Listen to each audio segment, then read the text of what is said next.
Hello. मैं रामराज मीना, सहायक आचार्य, राजकीय महाविद्यालय सरमुथरा, धौलपुर। विद्यार्थियों, आज की ऑनलाइन क्लास में आपका स्वागत है।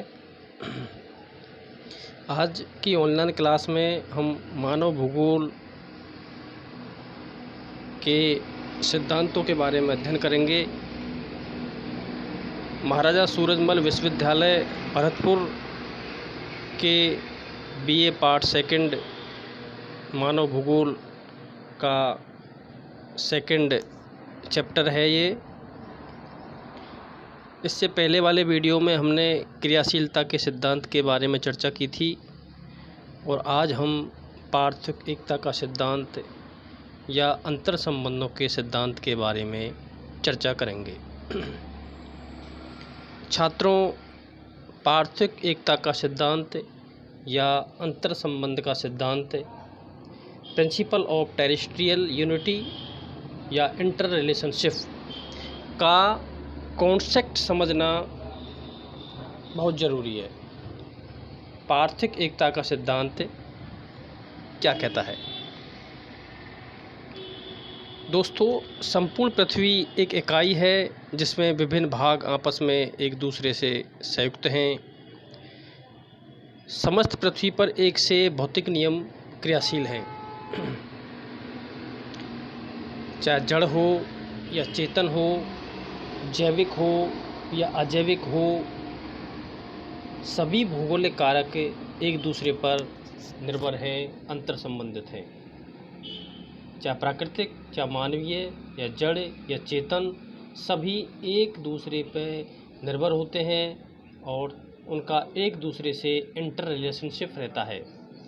कोई भी तत्व एकल और स्वतंत्र नहीं है। पर्यावरण के सभी तत्व आपस में एक दूसरे को प्रभावित करते हैं।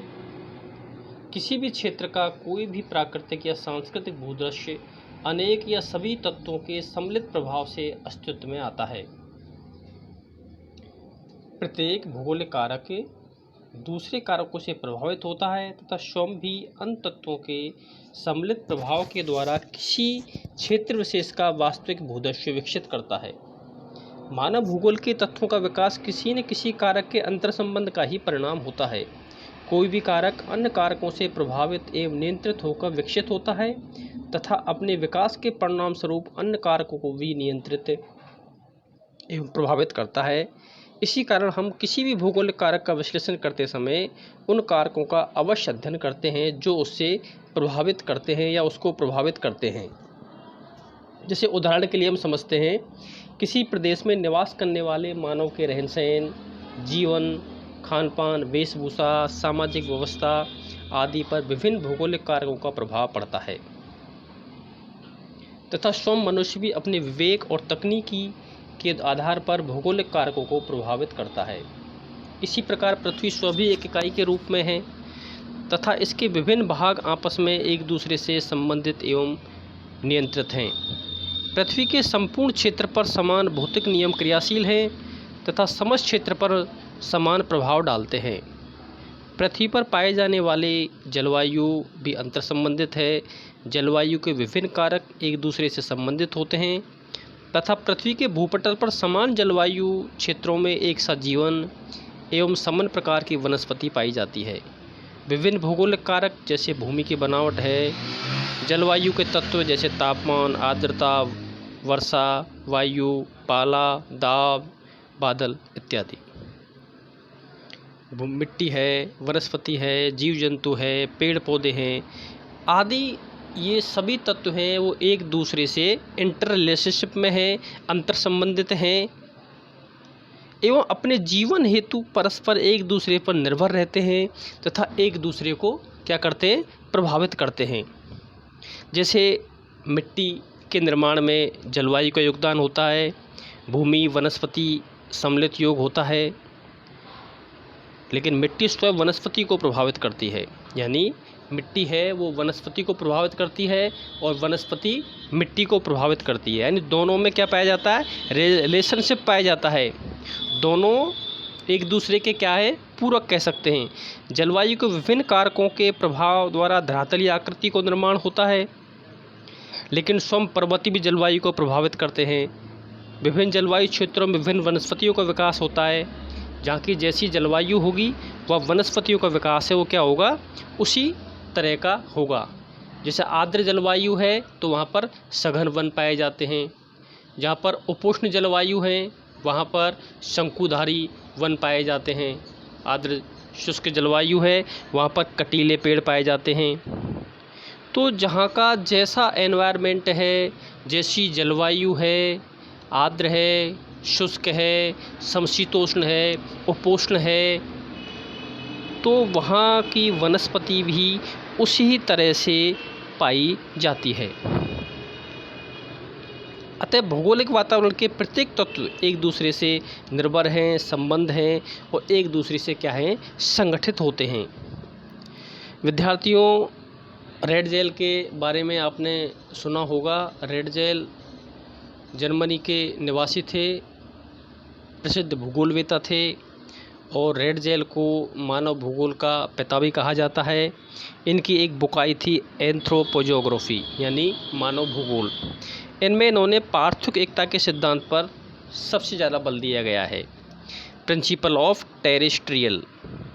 उनके अनुसार मानव भूगोल के दृश्य पार्थक्य एकता से संबंधित हैं, यानी मनुष्य जो देख रहा है मानव भूगोल के अंतर्गत सारे जो दृश्य हम जो देख रहे हैं इस पृथ्वी के ऊपर, वो क्या है, सब एक दूसरे से जुड़े हुए हैं। सब में क्या पाई जाती है, पार्थक्य एकता पाई जाती है। पृथ्वी के धरातल पर जो भी चीज़ हम देख रहे हैं इस एनवायरनमेंट में, वो सब एक दूसरे से जुड़े हुए हैं।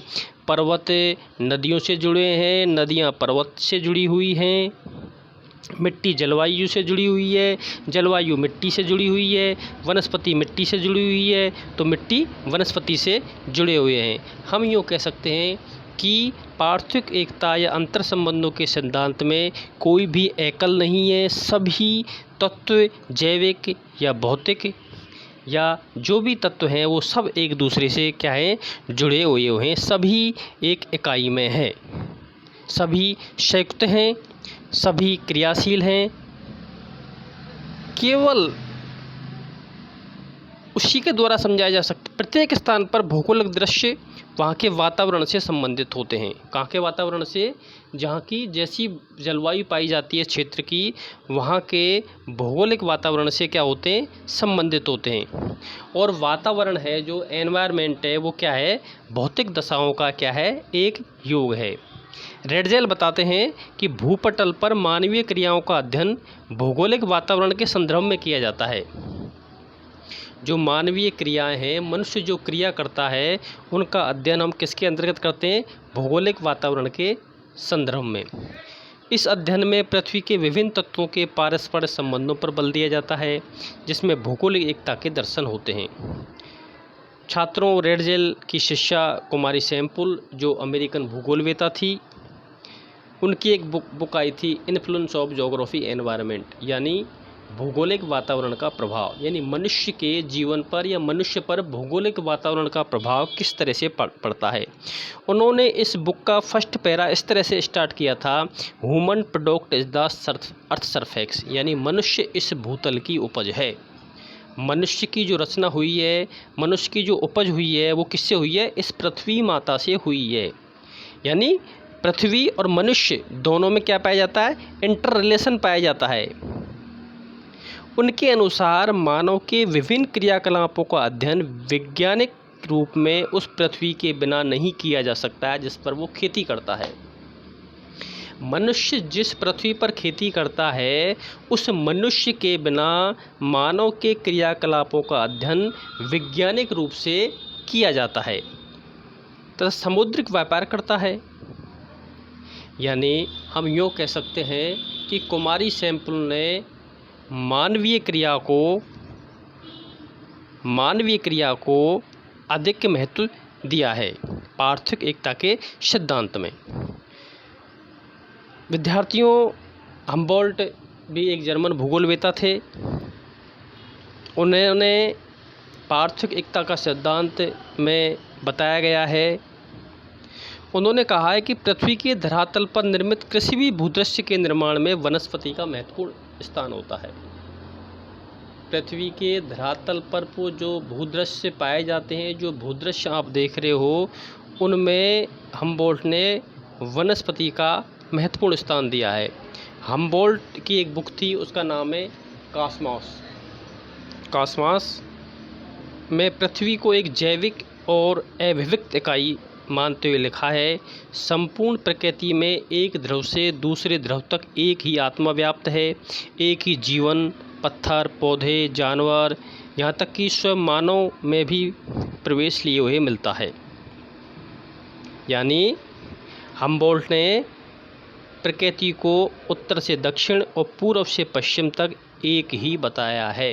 यानी जितने भी इसके अंदर जैविक, अजैविक जो भी तत्व एलिमेंट्स पाए जाते हैं, वो सब एक दूसरे से इंटर रिलेशन में हैं, सभी एक हैं। विडाला डी लाप्लास, जिसको फ्रांस में मानव भूगोल का पिता कहा जाता है, और जो ब्रुंज हैं वो विडाला डी लाप्लास के शिष्य थे। ये भी फ्रांसीसी भूगोलवेता हैं। इन्होंने पार्थिव एकता के सिद्धांत में को बल दिया गया है। इन्होंने कहा है कि किसी भी क्षेत्र के निवास करने वाले समस्त जीवधारी, वनस्पति, जीव जंतु तथा मनुष्य आदि में एक पारस्परिक संबंध होता है। ब्लास ने और जीन बुंज ने कहा है कि कहीं भी किसी भी क्षेत्र में जो निवास करने वाले लोग हैं या जीवधारी हैं या जैविक हैं लोग हैं, वहाँ पर वनस्पति, जीव जंतु और मनुष्य यानी जैविक और अजैविक में एक पारस्परिक रिलेशनशिप पाया जाता है। यानी ये सभी एक हैं, ये इस पृथ्वी पर सभी में एक इंटर रिलेशन पाया जाता है। ब्लास की एक बुक है जिसका नाम है एजेंट, जिसमें कहा गया है कि एक देश के राजनीतिक मानचित्र का अध्ययन वहाँ के प्राकृतिक मानचित्र के साथ किया जाता है। यहाँ की एक देश के राजनीति का जो मानचित्र है, वहाँ के प्राकृतिक मानचित्र के साथ इंटर रिलेशन किया जाता है। यह मानचित्र एक दूसरे को स्पष्ट करते हैं और इनके पूरक दूसरे मानचित्र रेखाचित्र होते हैं। उस प्रदेश के भूविज्ञान, जलवायु, सांख्यिकी से संबंधित होते हैं। उन्होंने आगे कहा, संपूर्ण भौगोलिक प्रगति में प्रमुख विचार पार्थिव एकता का ही है। पृथ्वी के सभी भाग किसी न किसी रूप में जुड़े हुए हैं, जहां परिघटनाएं निश्चित क्रम का अनुसरण करती हैं। मानव भूगोल की परिघटनाएं भी पार्थिव एकता से संबंधित हैं तथा केवल रूसी के द्वारा ही इनकी व्याख्या की जा सकती है। जीन ब्रुंज ने कहा है, विभिन्न शक्तियां एक दूसरे पर केवल निश्चित दशाओं में ही कार्य नहीं करती, वे नहीं केवल कुछ निश्चित दृष्टांतों में पारस्परिक क्रिया का प्रयास करती है, बल्कि विभिन्न दिशाओं में अंतहीन अंतर संबंधों के कारण ये सभी शक्तियां परस्पर घनिष्ठ रूप से बंधी हुई हैं। विद्यार्थियों, पार्थिव एकता का सिद्धांत एक शाश्वत विश्वसनीय सत्य है जो प्राचीन काल में विद्यमान रहा है। हमारे ब्रह्मांड में विद्यमान प्रत्येक तारे एक दूसरे की आकर्षण शक्ति द्वारा संतुलित अवस्था में हैं। उसी प्रकार पृथ्वी के धरातल पर विद्यमान प्रत्येक भौगोलिक कारक एक दूसरे पर निर्भर एवं एक दूसरे से नियंत्रित हैं। अंतर संबंध का सिद्धांत इस बात का प्रतिपादन करता है कि वातावरण में भौतिक एवं मानवीय तत्वों का एकांकी या स्वतंत्र अध्ययन नहीं किया जा सकता। यानी किसी भी तत्व का या वातावरण में भौतिक एवं मानवीय तत्वों का हम अकेले अध्ययन नहीं कर सकते, उनका एक दूसरे के साथ जोड़ते हुए अध्ययन किया जाता है। यानी इंटर रिलेशनशिप के साथ हम उसका अध्ययन करते हैं, क्योंकि प्रत्येक तत्व एक दूसरे से नियंत्रित होता रहता है। नदियों का उद्गम पर्वतों से होता है, लेकिन नदियां अपने साथ बाह्य तलछट का जमाव भूसन्नतियों में करती रहती है। यानी जो पर्वतों का जो निर्माण हुआ है वो भूसन्नतियों के द्वारा हुआ है। यानी पर्वत हैं वो नदियों से संबंधित हैं और नदियाँ पर्वतों से संबंधित हैं। जब तलछट का जमाव अधिक हो जाता है तो उनके धंसने के कारण आंतरिक जो शक्तियां हैं उसके संपीड़न होता है और संपीड़न के कारण जो भूसंततियों के तलछट हैं उसमें मोड़ पड़ते हैं और उस मोड़ के कारण किसका निर्माण होता है? पर्वतों का निर्माण होता है। आज जो आप पर्वत देख रहे हो उन पर्वतों का निर्माण भूसंततियों के संपीड़न के मोड़ पड़ने के कारण हुआ है। अतः नदी और पर्वत दोनों का उद्भव एक दूसरे से क्या है? अंतर संबंधित है। यानी नदियों का उद्गम पर्वतों से होता है और पर्वतों का उद्गम या पर्वतों का निर्माण है वो नदियों के तलछट पर भूसंततियों के धसाव से होता है।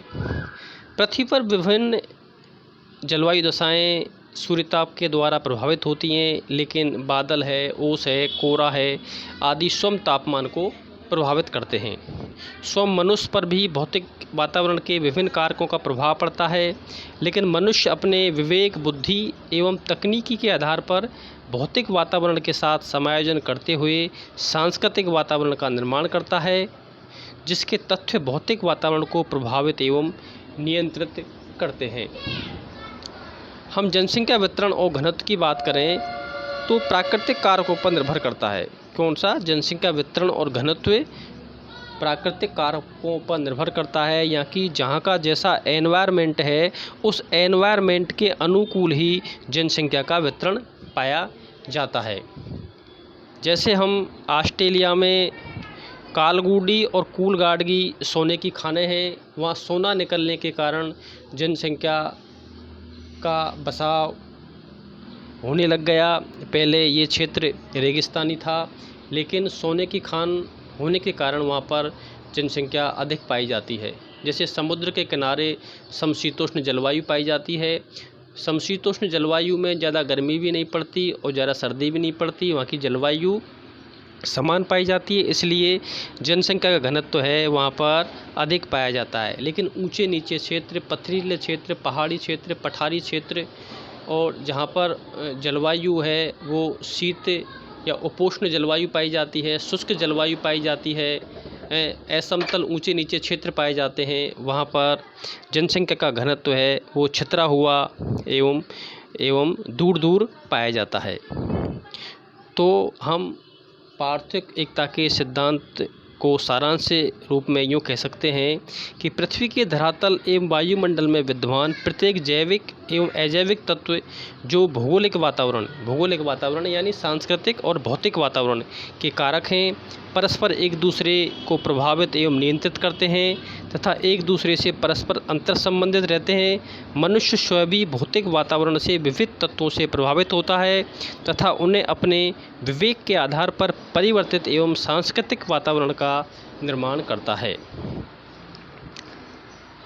दोस्तों, पार्थिव एकता के सिद्धांत में यही इसका कॉन्सेप्ट है कि कोई भी तत्व जैविक हो या अजैविक हो, सभी एक दूसरे से अंतर संबंधित हैं, सभी संयुक्त हैं। कोई भी तत्व जैविक या अजैविक अकेला नहीं है, सभी आपस में एक दूसरे को प्रभावित करते हैं, चाहे वो प्राकृतिक हो या सांस्कृतिक हो, जड़ हो या चेतन हो, किसी न किसी रूप में एक दूसरे पर संबंध और निर्भर रहते हैं। यही पार्थिव एकता के सिद्धांत एवं या अंतर संबंधों के सिद्धांत का मेन कॉन्सेप्ट है।